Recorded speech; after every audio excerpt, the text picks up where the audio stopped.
ये वीडियो हमारा math function का पार्ट 6 है और इसमें हम लोग कवर करने वाले हैं दो मेन फंक्शन, मॉड्यूलर और कोशेंट। मॉड्यूलर फंक्शन आपको यहाँ पर रिमाइंडर शो करता है, वहीं पर कोशेंट जो होता है इस नंबर से कोई वैल्यू डिवाइड हो रही है वो आपको यहाँ पे शो करके देता है।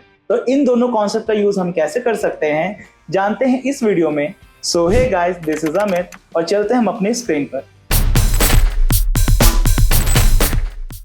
एक तरफ आपको इमेज शो हो रही होगी जिसमें आपको डिवाइजर, डिविडेंड, रिमाइंडर आपको यहाँ पे शो हो रहा होगा और साथ ही साथ इसे हम लोग कहते हैं कोशेंट। इन दोनों चीजों को ध्यान में रखेंगे हम लोग। ये आपका कोशेंट है, डिवाइजर है, डिविडेंड है और रिमाइंडर है। फिलहाल सबसे पहले फंक्शन यानी कि हम मोड की बात कर रहे हैं जो आपको रिमाइंडर शो करता है। तो आपको करना क्या है, मोड फंक्शन लगाने के लिए सबसे पहले इक्वल लगाएंगे, मोड फंक्शन का नाम लिखेंगे, ब्रैकेट ओपन, आर्ग्यूमेंट में सबसे पहले कह रहा है आपको डिविडेंड। तो डिविडेंड के लिए हमने डिविडेंड के लिए एक ब्लैंक सेल का सिलेक्शन किया, कॉमा, डिवाइजर बोल रहा है तो डिवाइजर का हमने यहाँ पे सिलेक्शन किया और ब्रैकेट क्लोज, एंटर। बस आपको इतना ही करना था। डिविडेंड यानी कि किस नंबर को आप डिवाइड करना चाह रहे हैं, इसी का चलिए इस साइड वाले का एग्जांपल ले लेते हैं। 75 किससे डिवाइड करना चाह रहे हैं आप, तो 9 से मैं डिवाइड करना चाहता हूँ। तो रिमाइंडर कितना आ रहा है, तो 3 आ रहा है। तो मॉड्यूलर फंक्शन आपको यही हेल्प करता है कि किसी भी चीज का रिमाइंडर हम क्या निकाल रहे हैं, कैसे आपका रिमाइंडर आ रहा है, इस चीज को फाइंड आउट करने में हेल्प करता है। ठीक इसी से सिमिलर होता है आपका कोशेंट।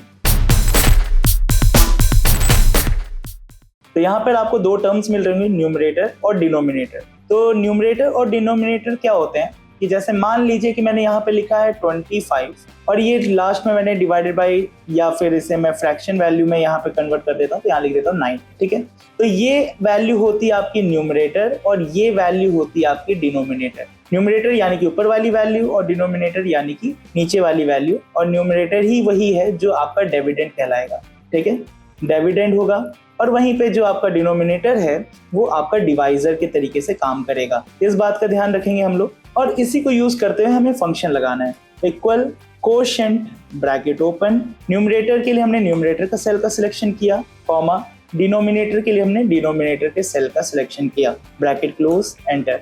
ठीक है, अब यहाँ पर देखते हैं 75 और 9 का ही एग्जाम्पल ले लेते हैं और आंसर में हमारा 8 आना चाहिए। तो न्यूमरेटर में हम लिख देते हैं 75 और डिनोमिनेटर में लिख देते हैं हम 9। तो देखिएगा आपका यहाँ पे क्वेश्चन कितना आ रहा है, 8। तो इससे आपको एक चीज तो क्लियर हो गया कि मोड आपको रिमाइंडर शो करने की हेल्प कर रहा है और क्वोशिएंट आपको यहाँ पे जिस नंबर से वैल्यू जो है डिवाइड की जा रही है वो आपको यहाँ पे शो कर रहा है। तो इसी के साथ हमारे इस कॉन्सेप्ट का भी एंड होता है। मिलते हैं फिर से एक और नए फंक्शन के साथ जिसमें हम और भी नए कॉन्सेप्ट्स को कवर करेंगे। तब तक के लिए बाय बाय।